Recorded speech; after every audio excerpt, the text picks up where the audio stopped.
Hello and welcome, I'm Arumba. Thank you for joining me. Let's play some more Factorio. So I did that thing where I start over again. And I built a whole new city. And I'm kind of further than I've ever been in this game. And it's a lot of fun now. I mean, not that it wasn't a lot of fun earlier, it's just that there's new stuff. You'll notice I've got some minions, little robots flying around doing things. They're not doing anything useful right now, but what I've just done is I've just disassembled the majority of my factory, because I am switching over now to a more pollution-free, you know, like environment-friendly model.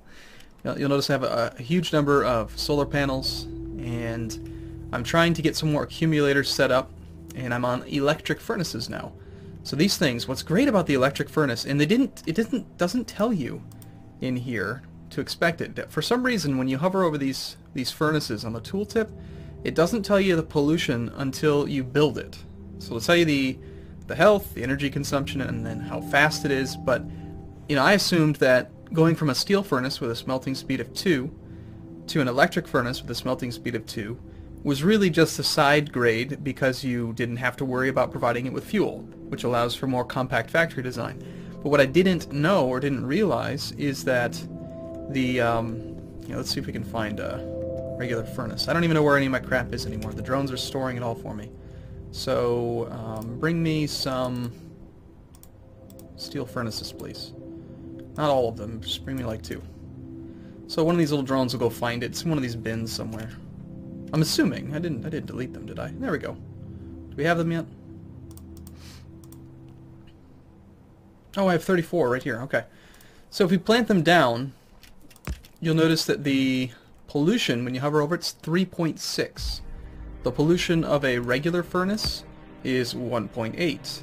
The base pollution of a electric furnace, of which I have 0, is, gotta take out the efficiency modules, is 0.9.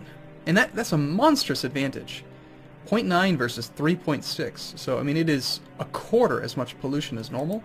And I'm using these effectivity modules, which decrease energy consumption. Again, something that's not very well documented in the tooltip. Energy consumption going down, I thought, well, that'll be great because these things take a lot of power, and I want to try to keep my power requirements low, right? But when you put in power-reducing things, it also reduces the pollution. So now I am getting steel and iron generation at 0.36 pollution instead of 3.6, a tenth of the pollution. So it's very nice. And so because of that, I decided, okay, let's just disassemble the whole main line. I had the same type of triple input fuel through the center factory design that I used in the previous video. And I just disassembled that, and I'm getting ready to move everything away. I need to get some more batteries, because I'm trying to make more basic accumulators so that we can hopefully completely stop using the steam engines. I'll keep them assembled in case we need them. But you'll notice when we look at our power distribution or power grid, during the day, these steam engines just turn off completely, and they only come on at night now, which is pretty good. If I can get enough accumulator capacity, I think they won't even turn on at all. So that will be good. So let's set about making a few more accumulators. Accumulators require batteries. Batteries are not the most complicated thing. The other thing that I've gotten a lot more used to is fluid mechanics and how to use oil properly. So before, I was mining oil directly from the ground and going straight into a chemical plant, or sorry, an oil refinery. And the problem is that if you don't have enough outputs, then it can't function. So somebody in the stream last night had a really good bit of advice, which is where you have your oil refineries, and then you just pump them through into a tank. And the tank holds all of your crude oil, and then it goes into here. And so now, this thing can just work no matter what, and if it doesn't work, we just store up the crude oil. And so we're not like wasting it. We're not wasting the effectiveness of it. And then I've got a double setup here just in case. Lots of storage for petroleum gas, light oil, and heavy oil, and then as needed, I am going to be siphoning it off from here. We've got 2 exit points for each. We've got one on this side, we've got one on the bottom, and I actually could tie in here as well. This middle one, unfortunately, we just have the one output, but not a big deal. Okay, so to make batteries, we need some sulfuric acid. To make sulfuric acid, we need sulfur. To make sulfur, we need petroleum gas and water. So that shouldn't be too hard to do. Do I actually have a offshore pump on me? This is one of the things I really like about these robots. I can just say, bring me an offshore pump. Bring me, minions. Fly, my pretties. So I've just said, this is like a logistics thing where I say, I want to have at least 3 offshore pumps. And assuming I have none, and assuming they're in the inventory, one little guy will bring me one. Thank you. Oh, it's so fun. I love them. So where did it put it? There it is. So I'm pretty sure I was pumping water from up here. Let's bring it straight from, say, over here-ish. And I really like using these underground pipes now to keep the base clean, and also just to make it easier to move stuff long distances. It's easier to plant down and pull back up again. You'll notice I've got the same thing going for the oil.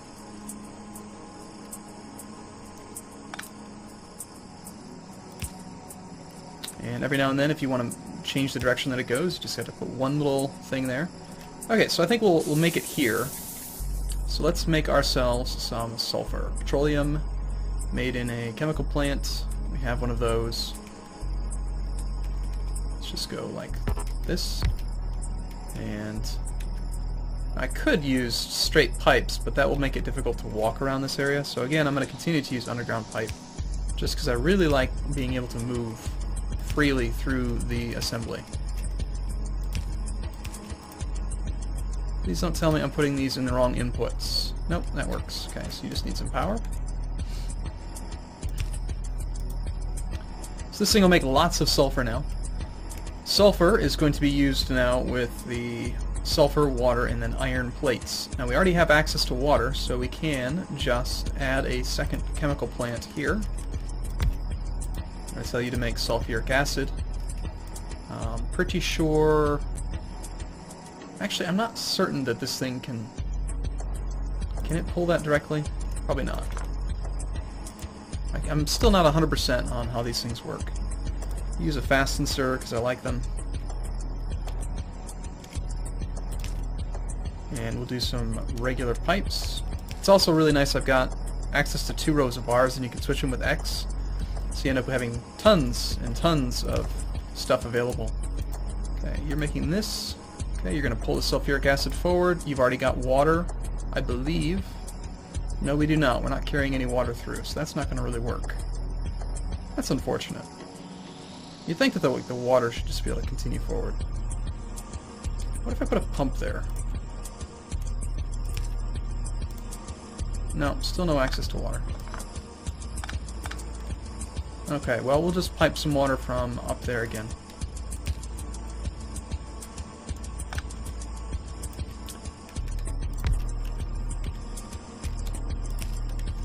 So do that. You're on sulfuric acid.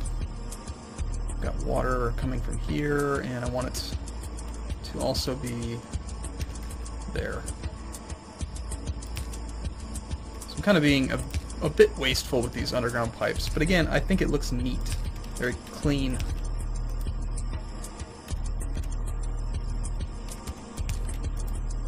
Still no access to water. Oh, I did this wrong.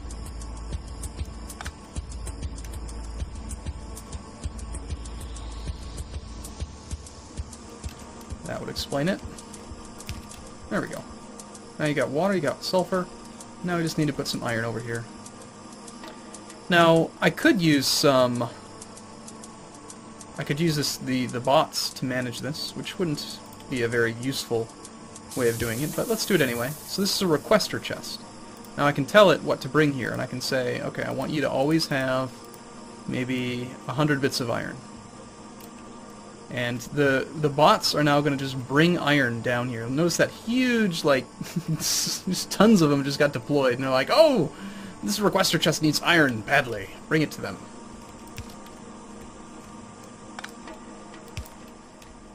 Alright, so we got our sulfuric acid. Batteries are going to require sulfuric acid and iron plates. So the sulfuric acid we can pull out. Sulfuric acid apparently is a liquid. So batteries are made in another chemical plant. I believe we can tie these in directly, because the sulfuric acid is an output.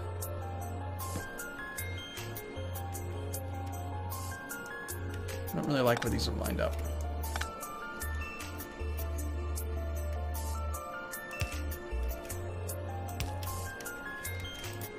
Okay, so you got your sulfuric acid, now you just need copper plates and iron plates. I think what we'll actually do is kind of wrap this around like this, and then we'll just use a pipe there, and that might be enough.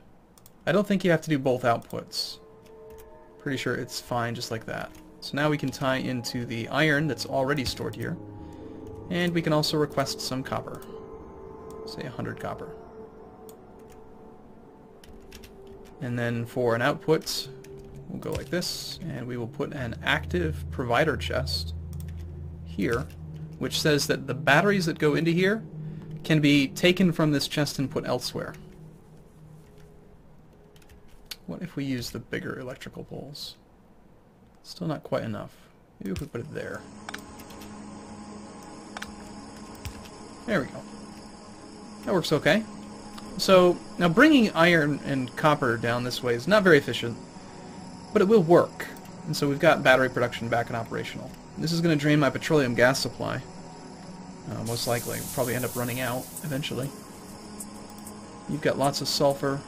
Sulfuric acid's not being used fast enough. So why don't we create another storage tank? I do not have enough raw materials on me. This is another thing that I should probably just put in the list of stuff that I want to always have. Make sure that I have some iron. And some steel. Look at them! Fly, my pretties! So, that's so cool. Now, they can only carry one item at a time right now, but we can upgrade them 3 more times so they can carry up to 4 items at once. And if you hover over any of the chests that are part of the flying robot network, you can see in the right hand corner over here, I've got 79 available out of 136. There's 136 robots in this network, and only half of them are even doing anything right now. So that's fine. That's why when I make an active request like this, they quickly get it done.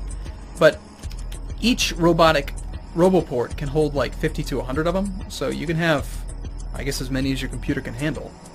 And it would be pretty cool if they could carry more than just one item. They would be very quick at moving stuff around. So they've just topped off my steel and iron. Let's go ahead and make another storage tank. Oh, I already had a few. Crap. And for now, we'll just store the excess sulfuric acid here, which should allow this thing to really work quickly. Now, chemical plants are also something that they use a lot of power. They use 210 kilowatts. We can go ahead and plop some efficiency modules in here, or sorry, effectivity modules. So now they generate less pollution, and they only take 84 kilowatts. And these are, I like these a lot. Now there are better ones. I've noticed that you can actually take a look at like all items available in the game if you go to the logistics network thing here. So we can see effective module 3 reduces power consumption by 50. We've got speed modules. Probably toward the end you'd use a combination of like an effectivity module with energy consumption minus 50, and then this one to just speed it up if you're not concerned about pollution. But I kind of like just reducing pollution. I like being friendly with the environment. Now we're not actually getting enough sulfuric acid.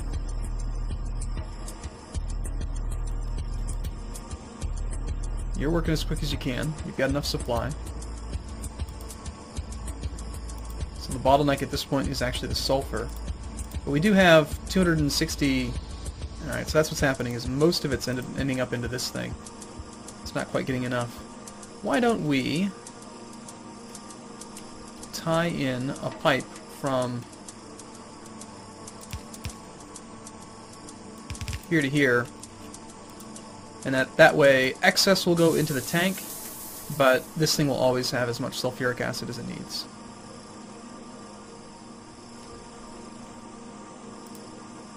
And based on the speed that this thing's pulling stuff out, I don't think we need to use a fast inserter. Because it works quickly enough that it can top them off. Plus, I think I got the technology that allows them to move 2 items at a time anyway. Which one was that? It's not logistics 2. It's not modules. It's not drones.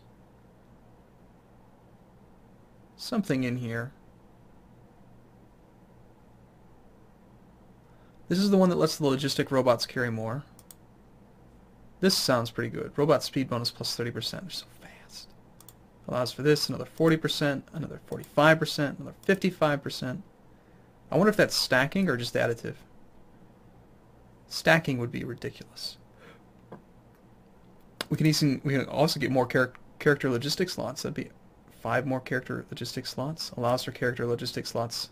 Another 4. So we could actually have, what, 20 logistics things that the bots can take care of? I like it a lot. Where is the one that I'm looking for? I really want to find that. So I did research alien technology, which allows us to make alien science packs. We need to start killing aliens now.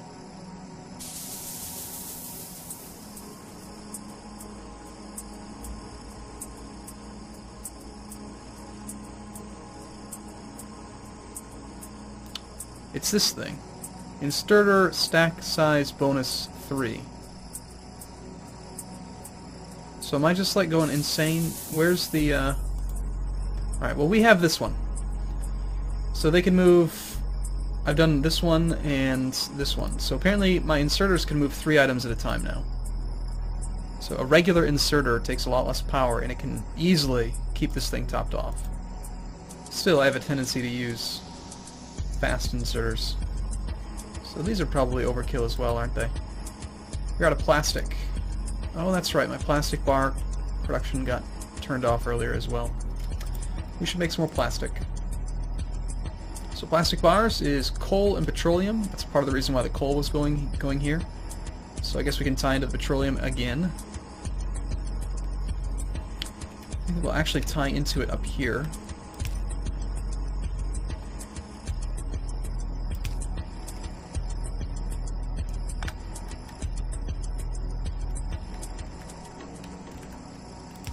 Go like this up to, say... Where do we want to actually manufacture the petroleum? Oh, sorry, the plastic bars. We'll need another furnace. Sorry, chemical plant. I know what they're called, I swear. This whole network can get moved around pretty easily.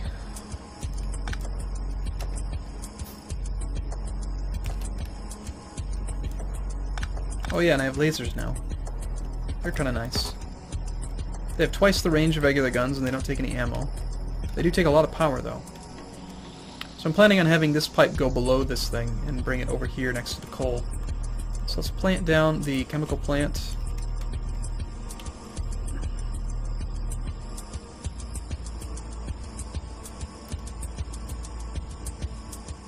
Could do something like that.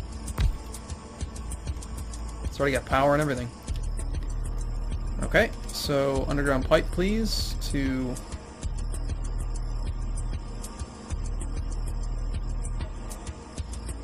I guess that works. Okay, and then it pipes right under this thing, and it comes over here. So we got petroleum gas into here now, and you will make plastic. You will need coal. And since this is coming off of a track and not in a box, we will probably need a fast inserter to help out with getting it loaded up. Unfortunately, I just barely don't have power. Like that. Okay, and I'm going to put an active provider chest here. And let's see if a regular guy can handle it. Can you move? Yeah, he's moving 3 at a time. I think he's going to be fine on his own. So now they're going to bring the plastic, and they automatically ferry the plastic into this requester chest. It's got a request of 400, so that will get these advanced circuits going. And I do have 387 advanced circuits right now, but I use them for all kinds of things, like the effectivity modules, to make more logistic bots. I do need to get my electric engine unit construction going again. Again, I disassembled most of the factory, and we're just now getting this stuff all functional again. So we are building up quite a lot of sulfuric acid. So maybe we can even get a second slew of production of batteries going.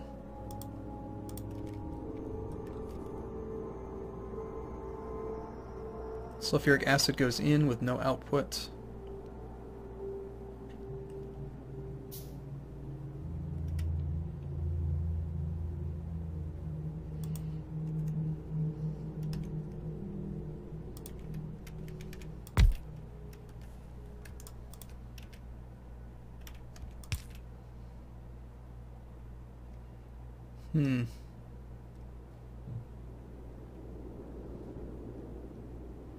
Suppose we could store batteries here instead. But that's actually outside of the robo network. The orange area is areas that they will fly to. Green is where they will repair and construct things. I suppose there's no real issue with just running this pipe side by side with this.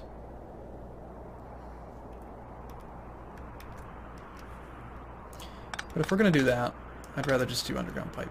It's just, it makes it so much neater.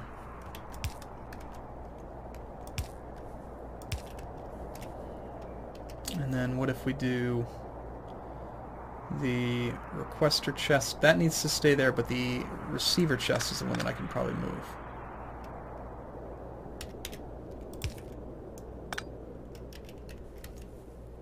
Okay, and we'll put regular guys there. Active provider chest here. And looks like that will do it. So now we got double battery production. The only issue is that this is outside of the robo network. So in order to make this work, I think I'm going to have to just move one of these robo networks a little bit. Robo network. Let's move it to include that area.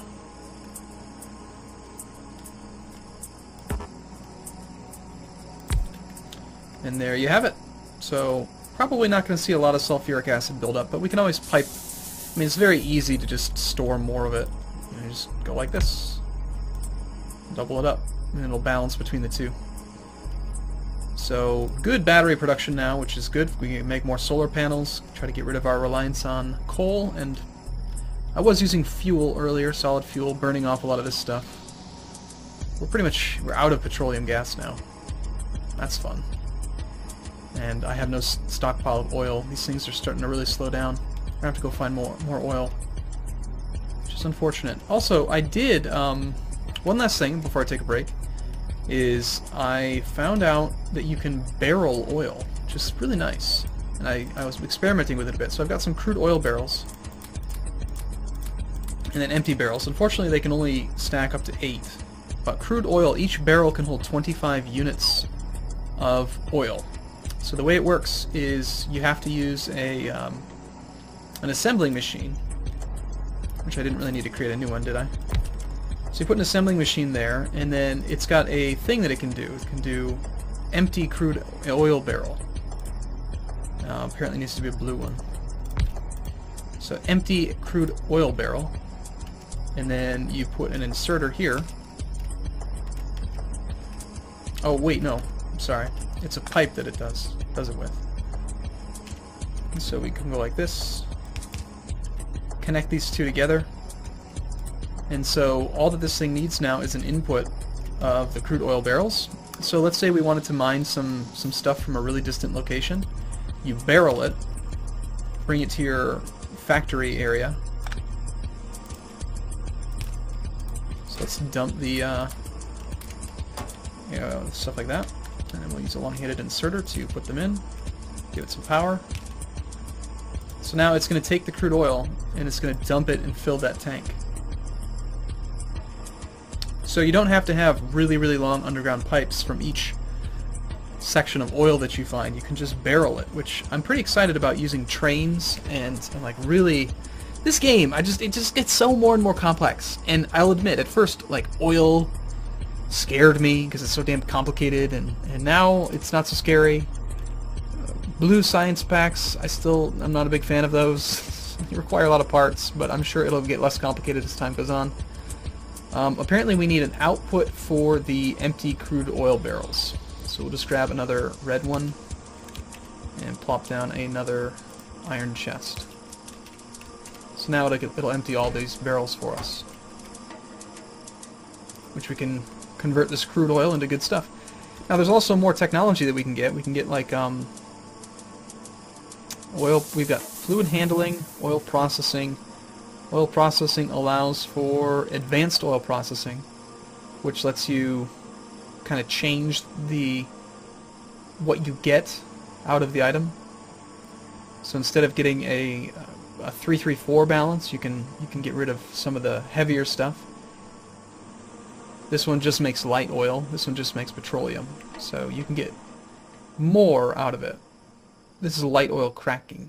So anyway, you can control what you get out of it, which is really, really complicated and neat.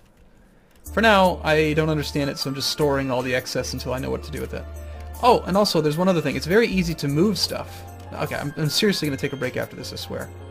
But let's say we needed to move some of this oil to over here. Then what you do is you put some pipe. Oh, looks like we should have it like that. So let's say we put an underground pipe here, we put it to here, and then we put some pipe there, right? Now it's going to balance between the two, but what if I want to empty this tank?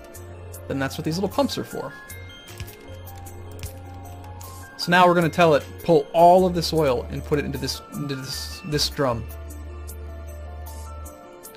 So if you need to, you can use a long series of underground pipes and then just channel it wherever you want to put it.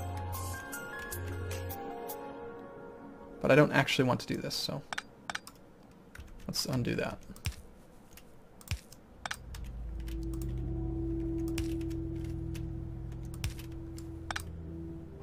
We'll drain that just as quick as we filled it up.